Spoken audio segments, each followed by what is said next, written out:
हम लोग इस सम्स को स्टार्टिंग से एक बार देख लें। क्वेश्चन नंबर 34 है हमारे सम्स में। Record the following transaction in sales book of B K furniture. देखा, सम्स देखना बहुत जरूरी होता है किसी भी सम्स को करने के लिए, आपको ध्यान में होना चाहिए। अदरवाइज अगर आप सम्स नहीं देखते हैं तो आपको कैलकुलेशन समझ में नहीं आएगा, और अगर कैलकुलेशन एक सम्स में समझ में नहीं आया तो आप दूसरा सम्स बनाओगे, वहां भी आपकी कैलकुलेशन में प्रॉब्लम होगी। समझे? इसलिए सम्स को केयरफुली देखा कीजिए, ये आदत डालिए। पहले सम्स को समझिए, उसके बाद सॉल्यूशन में जाइए। हम लोग ऑलरेडी इसका एक क्लास कर चुके हैं, आज भी अभी आप लोग बनाए थे एक सम्स, तो बहुत सारा चीज को लिखने का तरीका तो आप समझ गए होंगे।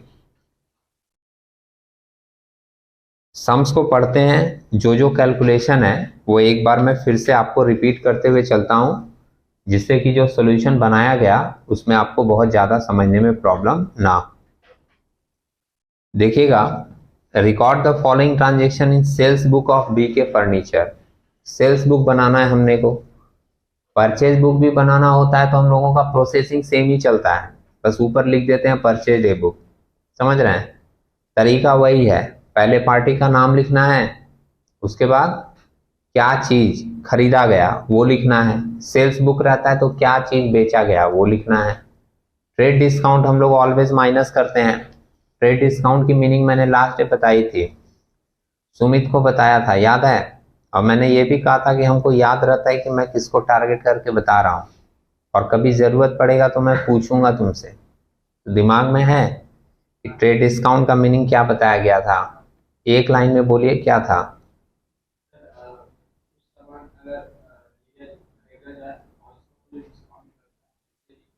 बिल्कुल गलत है। अगर मान लीजिए आप एक लाइन में आंसर दे रहे हैं तो आपको एक परफेक्ट आंसर देनी पड़ेगी। समझ रहे हैं?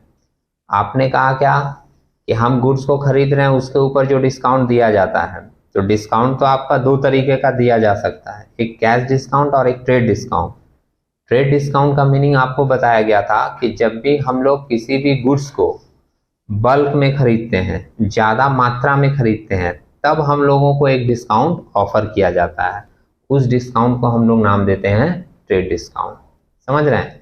जैसे मान लीजिए आप बाजार गए और आपने कोई एक प्रोडक्ट खरीदा 1 kg, वो बोलेगा 80 रुपये किलो है। समझ रहे हैं?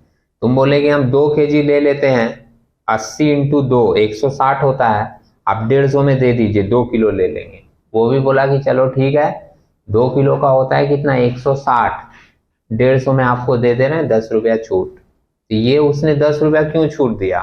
क्योंकि तुम 1 किलो की जगह 2 किलो ले रहे थे। समझ रहे हैं? हम लोग जब चीजों का क्वांटिटी बढ़ाकर बल्क में खरीदते हैं तब हम लोगों को एक डिस्काउंट ऑफर किया जाता है, उस डिस्काउंट को हम लोग नाम देते हैं ट्रेड डिस्काउंट। ठीक है? और आपको एक चीज बताई गई थी कि ट्रेड डिस्काउंट का अकाउंट्स में अलग से कोई एंट्री वगैरह नहीं होता, इसका एक सिंपल कैलकुलेशन होता है। क्या कैलकुलेशन होता है कि जितना अमाउंट आपका रहेगा उसमें से सिंपली इसको माइनस कर दिया जाएगा। समझे? तो आगे देखिएगा सम्स में क्या लिखा है। सबसे पहला लिखा है 2019 को सोल्ड टू अप्रैल 2, 2 तारीख का डेट है, 2019 मेरे में ईयर दिया हुआ है। Sold to fancy store, fancy house, New Delhi, 60 chair at the rate of 400 each, 20 tables at the rate of 2500 each. तो पहले हमने जिसको बेचा उसका नाम लिख दिया, किसको बेचा है? Fancy house New Delhi. लिख दें यहाँ पर, एक एक आप देखते चलिएगा। फैंसी हाउस न्यू दिल्ली क्या क्या बेचा? 60 चेयर बेचा है 400 रुपये ईच करके, तो 60 इंटू 400 करोगे, 60 इंटू 400 करोगे, आपको वैल्यू मिलेगा कितना? 24,000। ठीक है? दूसरा बेचे हैं 20 table eight the rate of 2500 each, तो 2500 इंटू 20 किए तो वैल्यू मिल गया कितना? 50,000। दोनों को ऐड कर दिए, ऐड करके वैल्यू आया 74,000। सम्स में और क्या दिया हुआ था कि ट्रेड डिस्काउंट है 10%, तो ट्रेड डिस्काउंट इस पर आपको मिल जाएगा 74,000 का 10% निकालोगे, आ जाएगा वैल्यू 7,400। माइनस किए, माइनस करके वैल्यू कितना मिला हमको? 66,600। ठीक है? प्लस माइनस आप लोग भी किया कीजिए, गलती किसी से भी हो सकता है प्लस माइनस करने में, समझे। तो इसलिए वो कैलकुलेशन करके सब अपना अपना चेक करोगे। ऐसा नहीं कि एक ने किया लिख दिया, सर ने लिखा हम भी वो फॉलो करके लिख दिया, ऐसा नहीं करोगे। सर भी प्लस माइनस करने में वहां पर जल्दीबाजी में मिस्टेक कर सकते हैं, समझे। ऊपर से तुम लोगों का क्लास होता है कब है, एकदम शाम को, तो दिन भर आदमी पढ़ा पढ़ा के थका रहता है, दिमाग भी तो थकता है, समझ रहे हैं। तो कैलकुलेशन मिस्टेक हो सकती है। अभी ऐसा नहीं सोच लेना ओ बाबा तब तो एडजस्टमेंट भी उल्टा पुल्टा बता देगा ऐसा नहीं है, समझे। दिमाग उतना भी खराब नहीं हो जाता शाम तक कि एडजस्टमेंट ही उल्टा पुल्टा बता दे, वो सही रहेगा। प्लस माइनस दिमाग से कैलकुलेशन होता है ना, तो उसमें मिस्टेक हो सकता है, ठीक है। तो आप लोग भी कीजिएगा, आदत डालिएगा कैलकुलेशन करने का। तो ये माइनस करके निकाल दिए यहाँ 66,600। उसके बाद ऐड इसमें हम लोग करते हैं जितने भी खर्च होता है और जितना भी टैक्स होता है। तो एक टैक्स हम लोगों का दिया था जीएसटी के नाम से, गुड्स एंड सर्विस टैक्स। तो जीएसटी कितना बोला है 5%, ये मैंने यहाँ लिखा नहीं है, ये 5% आप इस वैल्यू के ऊपर निकाल रहे हो जो आफ्टर डिस्काउंटिंग वैल्यू है। आफ्टर डिस्काउंटिंग वैल्यू कितना आपको मिला है 66,600। तो ये 66,600 पर निकाल कर ये वैल्यू आया कितना 3330। और ऐड इसमें किए कैरियज, मतलब गुड्स को भेजने का जो भाड़ा है, किराया है, वो भी हम ही को देना पड़ा, तो खर्चा लगा है। ऐड कर दिए कैरियज कितना 1000। मेरा नेट वैल्यू कितना आ गया ये ऐड करके 70,930। कैरियज एक एक्सपेंस है, अलग से कॉलम है तो अलग से डाल दिए 1000, और जीएसटी का एक अलग से कॉलम है तो जीएसटी का वैल्यू हम लोग डाल दिए जीएसटी में 3330, ठीक है। सेम चीज आपको हर एंट्री में फॉलो करना है। और ये पार्टिकुलर्स का कॉलम मैंने बताया है कि जब एक एंट्री हो तो उसको आप क्या करो, क्लोज कर दिया करना अपने कॉपी में, तो सारा एंट्रीज आपका क्या लगेगा, साफ साफ लगेगा, अलग अलग लगेगा, ठीक है। तो ये एक एंट्री जो बताए हैं, आगे की एंट्री भी सेम तरीके से होगी। आप एक बार सम्स पढ़ के देख लो आगे। सेकंड वाला क्या लिखा है कि 9 तारीख को सिन्हा फर्नीचर को हम लोग दे रहे हैं जो कि चेन्नई में है, दिखा। और क्या क्या चीज उसको दे रहे हैं, 10 सोफा सेट है 6000 ईच करके, तो 6000 इंटू 10 करोगे 60,000 आएगा। और 40 चेयर है 300 रुपया ईच करके, तो 40 इंटू 30 करोगे 4 यहीं 12,000 आएगा। और इसमें भी ट्रेड डिस्काउंट है 20%, जीएसटी है 5% और कैरियज है कितना 1500 का, ठीक है। अब आप देख लीजिए, सिन्हा फर्नीचर चेन्नई नाम देती है, 10 सोफा सेट 6000 ईच करके 60,000, 40 चेयर 300 रुपया ईच करके 12,000, जोड़कर आया 72,000। इसका 20% ट्रेड डिस्काउंट, इसका 20% मारोगे आएगा 14,400, माइनस करके वैल्यू आया 57,600। इसके ऊपर 5% जीएसटी, कुछ बुक में जीएसटी हाँ 5% ही दिया है, ठीक है। 5% जीएसटी इसके ऊपर लिए कितना आया 2880, और कैरियज दिया हुआ 1500। ये सारा ऐड करके वैल्यू आया हमारा 61,980, ठीक है। कैरियज अलग से दिखा दिए 1500 और जीएसटी अलग से दिखा दिए 2880। ये सेकेंड ट्रांजेक्शन भी आपका ओवर हो गया। थर्ड वाले ट्रांजेक्शन में एक चीज हमने चेंज किया है। थर्ड वाले ट्रांजेक्शन में 18 तारीख को देखोगे लिखा है sold to Pandey furniture house Allahabad, तो पहले पार्टी का नाम लिख दिए, सिंपल है। उसके बाद बोला है 25 टेबल 3200 रुपया ईच करके बेचे हैं और 15 सोफा सेट 7200 ईच करके बेचे हैं। ट्रेड डिस्काउंट इसमें है 10%, जीएसटी इसमें लिख दिया था 50%, समझ रहे हैं।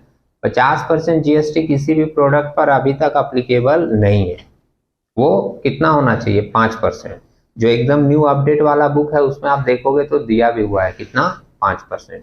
तो जीएसटी 5% हम लोग इसमें ले रहे हैं और कैरियज कितना ले रहे हैं 1200 रुपए का, ठीक है। सेम प्रोसेस फॉलो हुआ है। Pandey furniture house Allahabad 25 table 3200 रुपया इंटू करके लिखोगे 80,000 आएगा। 15 सोफा सेट 7,200 ईच करके मल्टीप्लाई करोगे 7,200 इंटू 15 तो कितना आएगा 108,000, 1,08,000। ऐड करके वैल्यू आ गया 1,88,000। इसमें हम लोग 10% ट्रेड डिस्काउंट निकालें कितना 18,800, माइनस करके वैल्यू मिला है 169,200 का, और इसमें 5% हम लोग जीएसटी निकालें जो कि आया 8460 और कैरियर ऐड किए कितना 1200। तो ये सारा ऐड करके वैल्यू हमारा बाहर चला गया 178,860। कैरियर अलग दिखा दिए 1200 और जीएसटी अलग दिखा दिए। इसके बाद आप सारा टोटल कर दीजिए, आपका सम्स कंप्लीट। लेकिन लास्ट में एक और पॉइंट है, उसके बारे में आपको बताएंगे, पहले आप हमको इसका टोटल बताइए। ये लास्ट वाला ट्रांजेक्शन को भी क्लोज कर देना आपका हो गया है तो समझे, और उसके बाद हमको टोटल बताइए। इसका तो बहुत आसान है, 2500 और 2 27 और 10 3700 आ रहा है कैरियज वाला, है ना। बोलो लास्ट वाले का कितना आया है, कोई बताओ। 1467 लास्ट वाले का 14670 और आया है किसी का, ठीक है। और फर्स्ट वाले का कितना है रोशनी, 311770 और आया किसी का ये रितेश, है ना। ओके, टोटल आप लोग देख लीजिएगा 2-3 लोग, ये अपना अलग अलग करके लिखिएगा, ठीक है। लास्ट एक इंपॉर्टेंट पॉइंट वो जरूर देखिए।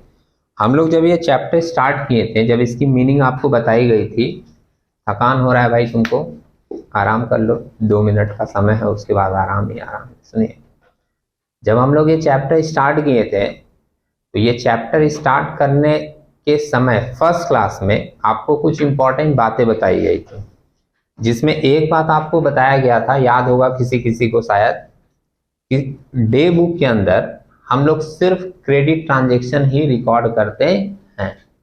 याद है, मैंने ये बात सिर्फ कहा नहीं था, लिखवाया भी था, पॉइंट टू बी कंसिडर्ड बोलकर लिखवाया था कि डे बुक के अंदर सिर्फ कौन सा ट्रांजैक्शन रिकॉर्ड करना है, क्रेडिट वाला, उधार वाला। दूसरा अलग से भी लिखवाए थे कि cash transaction not recorded in the day book, cash transaction day book में रिकॉर्ड नहीं किया जाएगा, बोला था हमने, है ना। अभी आप लोग देखिए लास्ट वाला ट्रांजैक्शन जो इसमें लिखा है, लास्ट ट्रांजैक्शन क्या लिखा है, 27 अप्रैल को sold old furniture to Kapoor furniture, दिखा, ओल्ड फर्नीचर था, हमने कपूर फर्नीचर को बेचा है मुंबई फॉर कैश, कितने का, 5000 का, दिखा।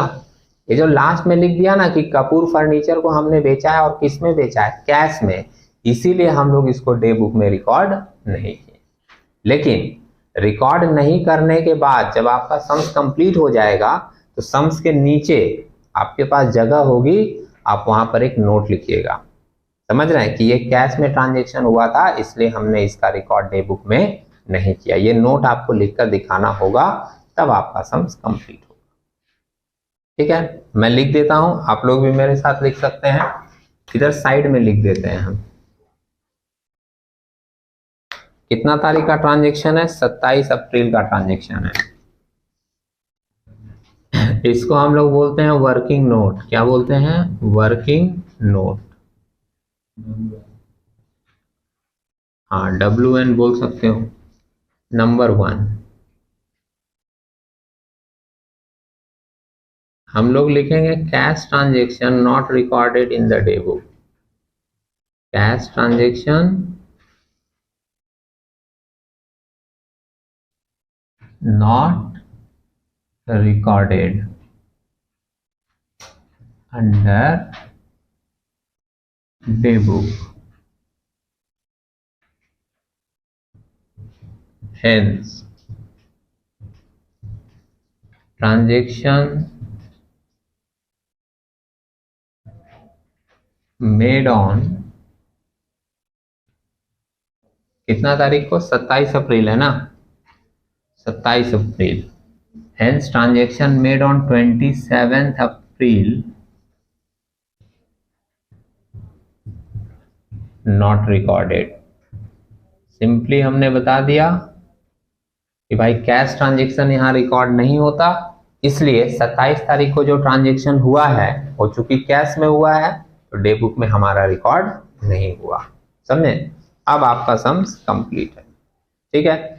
जिनका कंप्लीट नहीं हुआ है नोट कर लीजिए, कोई मन में और डाउट है तो एक बार पूछ लीजिएगा, मैं फिर से रिपीट कर दूंगा। Thank you.